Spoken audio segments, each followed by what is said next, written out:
Welcome, ladies and gentlemen. I'm Sindram and coming to you here tonight with my thoughts on this week's Raw. Now, on paper, we get the makings of an absolutely fantastic Raw this week. We have an European English crowd, and we have The Undertaker making his return to the Raw ring. His first match in 3 years. Just those two things on their own, if done right, make for an absolutely fantastic Raw. If at least you fill up the rest of these segments with half decent matches and some good other promos. But this is WWE, so let's not jump to conclusions and let's see what they made of it. All right, well, we're starting off fairly weak here this week. Which is surprising because we have Heyman standing in the ring, and usually Heyman means good, decent promos.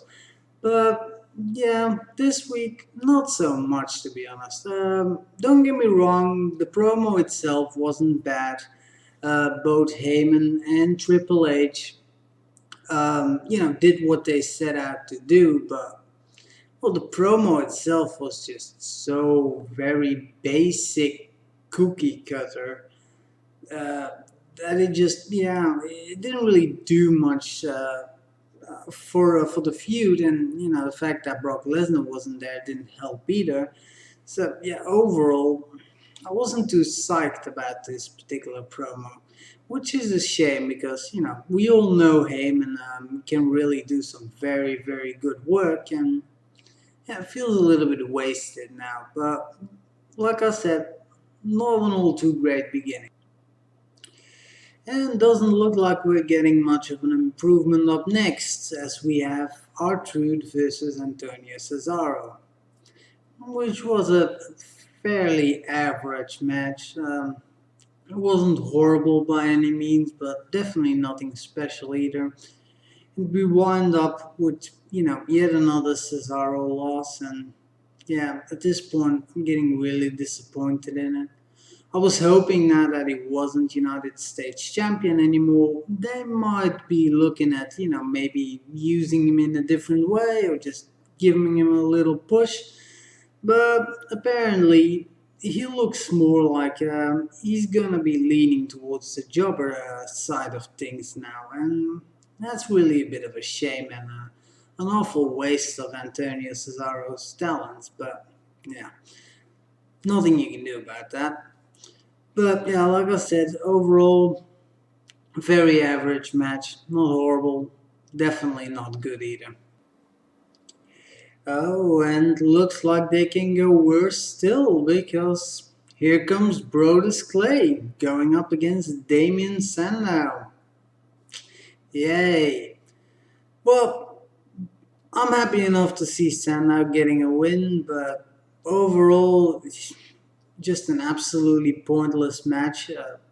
I don't care about this feud between Brodus Clay and Tenzai versus the Rhodes Scholars at all. It's just not an interesting feud, and one that should have just have been ended at a Raw after WrestleMania. But apparently they're gonna continue it into Extreme Rules, and yeah, it's just not interesting. And this match proves why. I mean, it just wasn't a good match. There was nothing interesting about it, and yeah, that's really all I got to say about it, to be honest.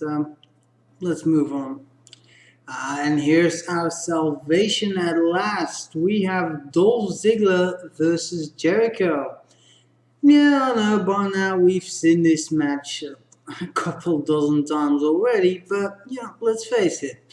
You can put these guys in a match every single week and they'll still manage to pull off a great match every single week. So, I'm perfectly cool with it. This is one of those matches that they can just keep putting out there. These guys will always put on great matches, and today was no exception. They again had a very solid and a good, long, fun match to watch. So great. I mean, definitely considering we just watched two incredibly pointless matches and one fairly weak promo. Let's hope that right now the show is really picking up. But yeah, as for the match itself, again, very good match. The ending I'm a little bit disappointed with. I don't think it really needed the distraction by the Fandango music. Um, I don't know. I don't think anybody really doubted that Dolph Ziggler was gonna come out as a winner. First of all, he just needs it now that he's a champ. He's already lost against Swagger last week, so he really couldn't afford another loss this week against Jericho. But also, Jericho is going on tour starting this week with his band Fozzy. So yeah, you knew he wasn't that Jericho wasn't gonna win this match and go to Extreme Rules to challenge for the title, because he would just won't be available. So the outcome was never in any doubt, and the entire interruption just kind of fell out of place. I would have really preferred if Dolph Ziggler just pulled off a nice, clean victory over Chris Jericho, but who knows? Maybe they're just kind of putting this feud between Ziggler and Jericho that's been really going on for a couple of months now. Kind of putting it on ice and maybe, resuming it once Jericho comes back from his tour, which would be really interesting. A nice one on one feud between these two guys for the World Heavyweight title would be absolutely great. But yeah, overall, a very good match, very good segment, nothing to complain about. So let's move on. And just when you think that things are picking up a little bit, we go back to pointless matches. Because in comes, Tenzai, who's going up against Cody Rhodes. And basically, this is just a Brodus Clay versus Sandow version 2. And yeah, that's really all I got to say about it, to be honest. If you want to hear my comments about this match, I would suggest you rewind this video by a couple of minutes and just watch what I said about the previous match, because that's basically what it was. Except the outcome was a little bit different, but yeah, whatever. Nobody cares, and certainly not me. So let's just move on. And next up, we have, well, another fairly pointless match. We have Big E Langston going up against Zack Ryder. So, yeah, we got a squash match.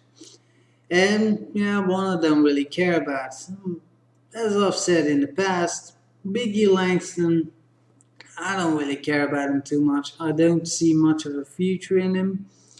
Apparently the WWE does, because they really intend on pushing this guy apparently, but yeah, I'm not too impressed, and this match didn't really do much to change my perspective either. It was just a very basic, pointless squash match, and again, pretty much all there is to say about it. Alright, and here we go then to the match that personally I would have figured would have been the main event of this week's Raw, but apparently we're getting it somewhere in the middle of the show, which, okay, it's fine by me to be honest, but would have made more sense at the end of the show. But anyways, we of course have The Undertaker and Team Hell No going up against The Shield. I had high expectations for this match, and well, thankfully, they put up a really good match. I mean, they really did. As is expected of the Shield these days, I haven't really seen a bad match from these guys yet, and apparently they just don't have it in them. I mean, the WrestleMania match was fairly lackluster, but it was still overall, a little bit above average. So it was still decent enough. But yeah, this match was definitely great. I mean, we get to see some really good really good moves, some really good action, and yeah, just overall the crowd was just very much in it as well. A very good atmosphere, very good match. All the competitors got their time in the ring and got the show of their stuff. There were a couple of mistakes during the match that I did notice. The Undertaker went for a pin on the wrong guy at one point, but mistakes happen. I can forgive that. Definitely considering it's a guy like the Undertaker who basically only wrestles a couple matches a year anymore. So yeah, mistakes are bound to happen, but it's all good. Overall, it didn't take away from the actual quality of the match. So who really cares? But yeah, it was really nice to see this match. I like this team, to be honest. Team Hell No together with the Undertaker. It's yeah. Team Hell No combined with the Brothers of Destruction. It's a cool team, and yeah, it's nice to see the Shield getting a win over them, and continuing the strong push for this stable. It's really nice to see that the WWE is finally sticking with something, and instead of changing their minds halfway through something like they do with guys like Cesaro. I mean, we've seen it in the past. I mean, for example, with Cesaro, we've seen him debut and basically go on a winning streak for a couple of months, picking up the title in the meantime. And then all of a sudden, he starts losing every single match he's getting into, and it's like confusing stuff.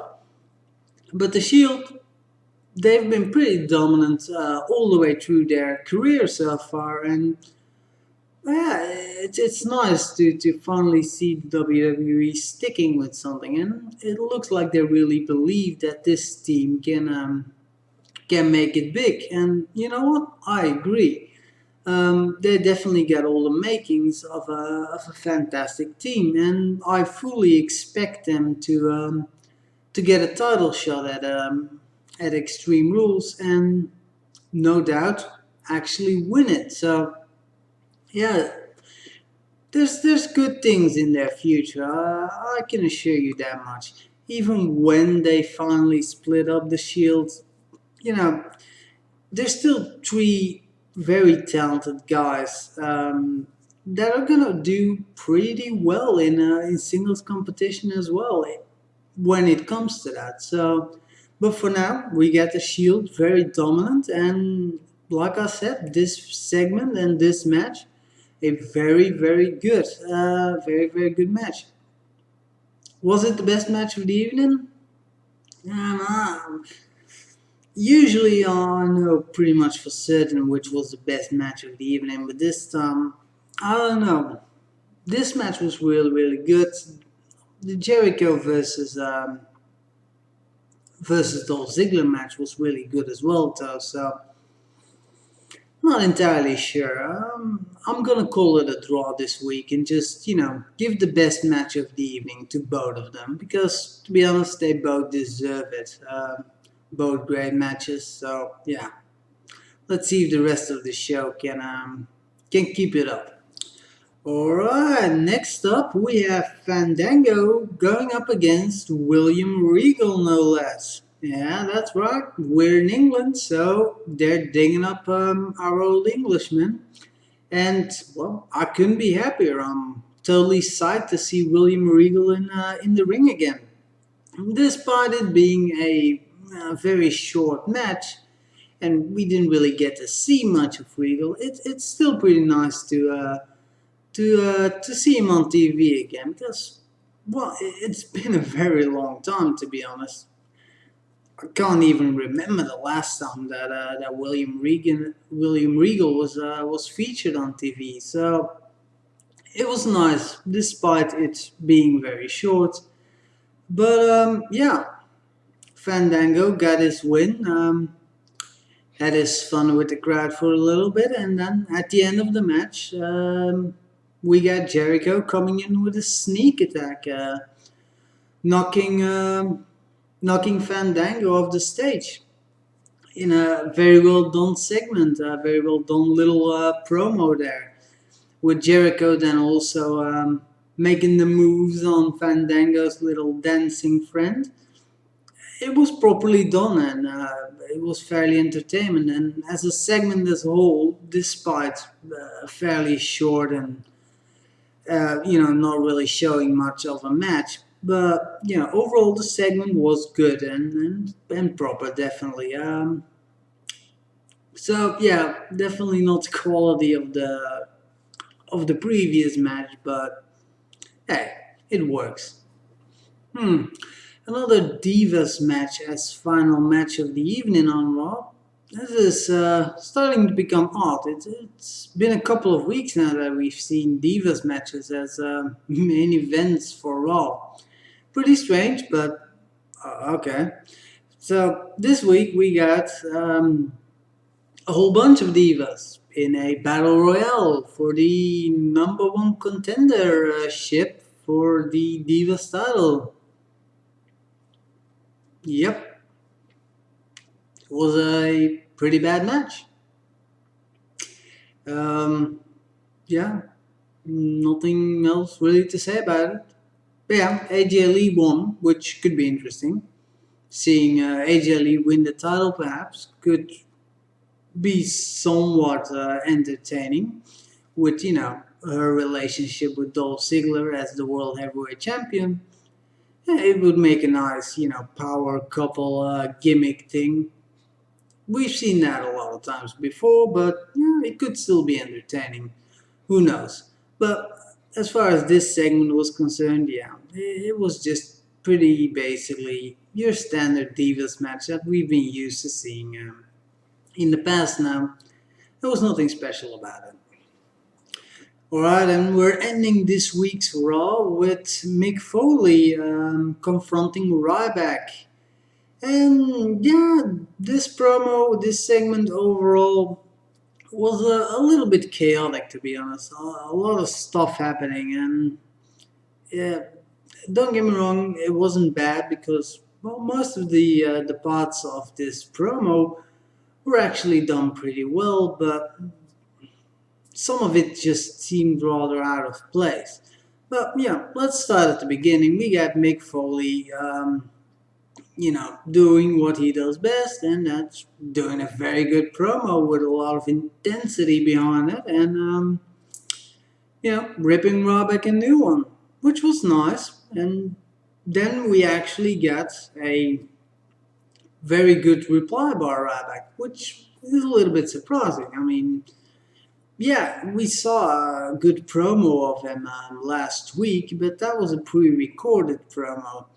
So, there could have been a lot of editing involved there. So, and other than that, before that, we haven't really seen Ryback do any, big microphone work before yet. Unless you count Feed Me More as big microphone work, but personally, not so much. But yeah, actually, Ryback did a really good job. He did seem to ramble on a little bit at times, but overall, I can't really complain about it. He did a pretty good job, and it definitely seems like he's improving overall as a performer as a whole. So, hey, I'm all good for that. But yeah, then you have John Cena coming to the ring, getting involved in all this, of course, because of his feud with Ryback, which leads to the Shield coming out. And John Cena jumping out of the ring and pretending like he's not going to help Ryback, but then, oh shocker, he does actually help Ryback, only to then turn on him and do his finishing maneuver on Ryback. Yeah, like I said, a lot of this promo just doesn't really make much sense to me. First of all, why on earth is the Shield even attacking Ryback at this point? I mean, Ryback pretty basically just let them do whatever they wanted last week, so you'd think the Shield would just leave Ryback alone and either go after Mick Foley or John Cena, but no, for some or other reason they wanted Ryback. Doesn't make any sense.